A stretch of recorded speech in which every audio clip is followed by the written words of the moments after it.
Hello everybody and welcome to another episode of From Cards to Bats, where we took the Arizona Cardinals, completely traded away everybody on the team, and created the Austin Bats. And now the Austin Bats are sitting here at a 67 overall, and we're going to go up. Again, we're only going to play the divisional matchups in this first gameplay season. Next season we will play every matchup. So here we go. We're going to show a couple of those divisional matchups now.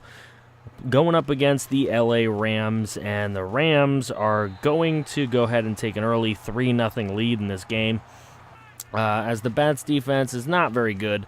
They do have a couple key players here and there, of course, but they're just not good enough to really, truly stop any of the good teams in the NFL. As you can see, the Rams, one of the lower-level teams, and having a hard time, as they're lucky that that one went out of bounds. So it is a 3-0 game. The Rams looking to make it a 6-0 game, and they do that right there. So a 6-0 game in the first quarter. Here come the Bats. Cochran at quarterback. And again, that's going to be another one. That one they give them a first down on. So they're able to get down inside the 20 here. And nice running. But they do get themselves in a 3rd and goal situation in which they do not score on, so they're going to settle for a field goal as well. As you can see there, they do cut the lead in half 6-3, so that is pretty good. The kicker with the curly hair, the Palomalu kicker. However, down the field goes Trey Mason with a huge run right before the half. Luckily, time did expire. So now, here in the third, the Rams for a long field goal, they do make another. So Greg Zuerlein with 3 field goals in the game and a 9-3 game right now. Now downfield, and a bomb complete for a touchdown. Very well done there. That gives the Rams a 17-3 lead. 3rd and 6, the Bats do pick up a first down. Andrew Cochran doing very well, and they're going to go for a field goal now to make it 17-6 and an 11-point game. But the Rams would turn around and get another field goal on the next drive, making it 20-6. And the Bats are 2 touchdowns away, and there's not much time left in this game, but they would get a touchdown in the back of the end zone.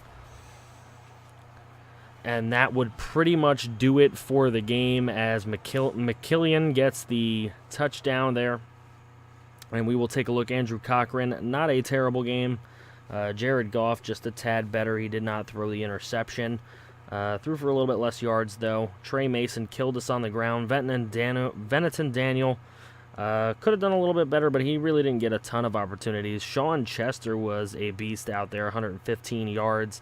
And there's McMillian. With the touchdown at the end of the game there, the only Bats touchdown in this one. Taking a look at some of the stats here, a couple sacks given up there by the Bats. And there's the guys with the sacks, Aaron Donald and Robert Quinn. Rams also were able to get an interception and a forced fumble recovery. Now we're going to take it into the next game, and this one is against the San Francisco 49ers.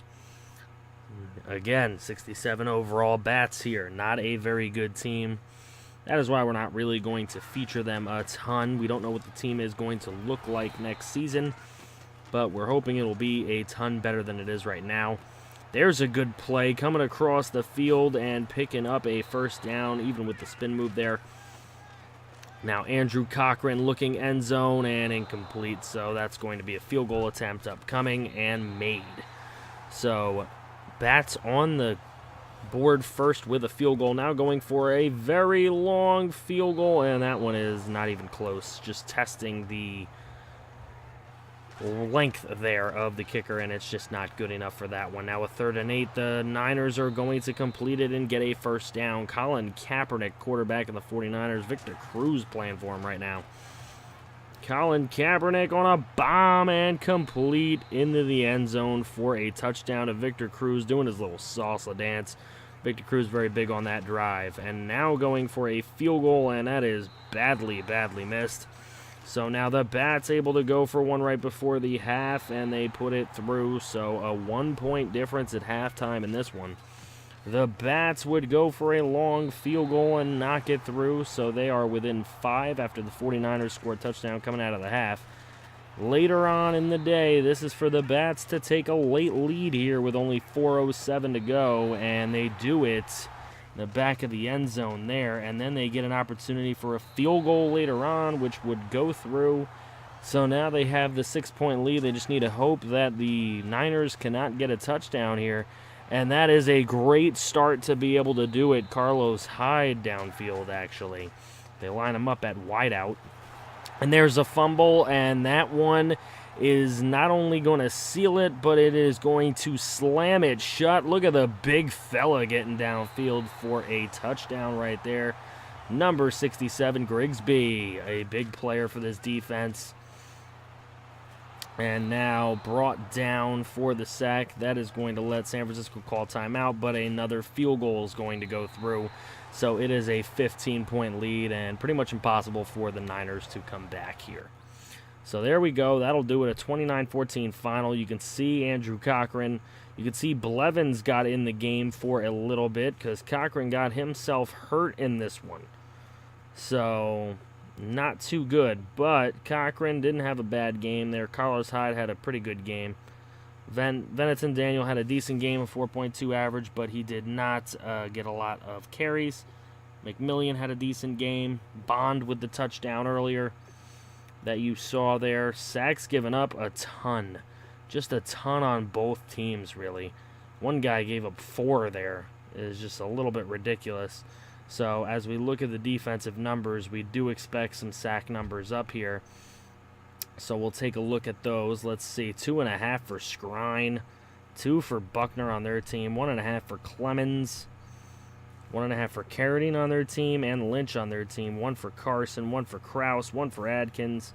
Just a crazy sack day. And the pick by Marvin Sayers out at strong safety. A forced fumble by Adkins.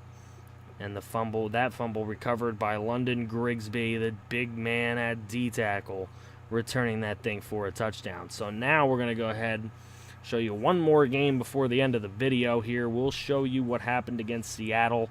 And I got to warn you, avert your eyes. This one wasn't pretty.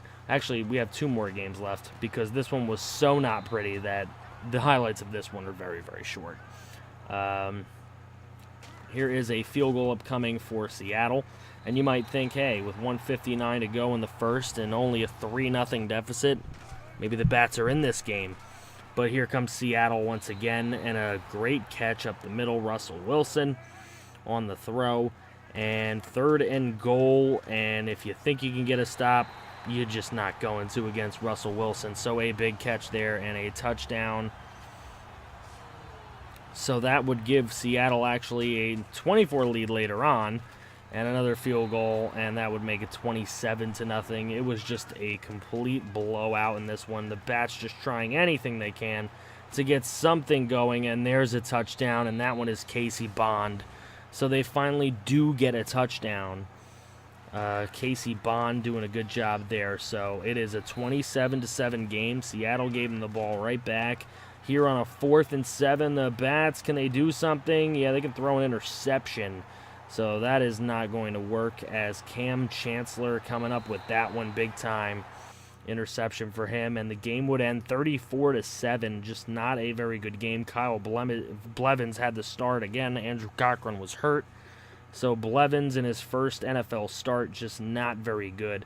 Jaden Trent got the start at running back due to Venneton Daniel being hurt. So just not good overall. Starting quarterback, starting running back, both hurt. Just not a great situation to be in. And you can see the numbers here just weren't very good for the Bats offense today. Their defense wasn't horrible, but it just the offense put them in some bad spots at times. And as you can see, just the sack numbers, not too great. The interceptions, 2 by Cam Chancellor, 1 by Richard Sherman. It was pretty gross. Just not what you really want to see from the Bats. So here we go. This is the final game of the video. We'll give you a little the next Rams game, the second Rams game in the division here. At home, this one for the Bats. Can they do a little better than they have done? Can they get a win from somebody who is not the 49ers? Who knows? Let's take a look and see what happens. Come across the field there. Good catch, and that's going to be a first down. Injury timeout, however, so they're going to hurt one of our starting wide receivers in this game. And it's just became way too tough. There's an interception, and not the way you really want to start if you are the Bats. Here comes Trey Mason once again, and Trey Mason's going to set up 1st and goal. And Trey Mason again, and that one's going to be a 3-yard gain. Again, 3rd and goal now, and thrown through the end zone. So we will get an upcoming field goal attempt here. And Greg Zuerlein, again, continuing his field goal attack that he had in the last meeting between these two teams, getting 2 of them right there. And now here come the Rams once again. And a good throw to the sideline. That is going to be complete. A 2-minute warning. So now on a 3rd and goal, a touchdown. What the heck was that cornerback doing on Tavon Austin? Did not look like he was even paying attention. So good catch by Tavon and a good touchdown there. Now a bomb play for the Bats, and it's caught way downfield, setting up a field goal. So the Bats able to get at least on the board right before the half here. 13-3, so now the Rams coming out of the half. They're the first ones with the ball. Complete to the tight end up the center of the football field. Now you have 2nd and 5, and that is a good play for Trey Mason. And now 3rd and inches, and into the end zone for a touchdown. That is going to give the Rams a 20-3 lead. Later on, they're going to be kicking another field goal here. That is a 23-3 lead, so again, looking like the Bats are not going to get the job done here, but let's take a look. And there's another field goal, 26-3. That pretty much confirms that this one is going to be pretty much over. Let's see if the Bats can even get on the board today. There's a throw in the corner of the end zone and a touchdown. Very nice play. That looked like Casey Bond. We'll check the stat sheet afterwards. There's a throw downfield and an interception after a 26-11 game. Austin trying to get themselves back into it, and they just could not do it. So 26-11 ends the game. Andrew Cochran, in his first game back from injury, was not very good running the football. Trent had to continue running the football. He wasn't that great. That was Bond scoring earlier. That touchdown, he had a very nice game.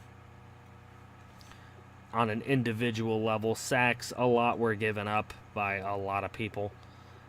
Sacks, there you go. 3 for Hayes, 3 for Donald, 1 for Quinn. We had Carson and Clemens get one, but just the Rams were just barraging Andrew Cochran in this game.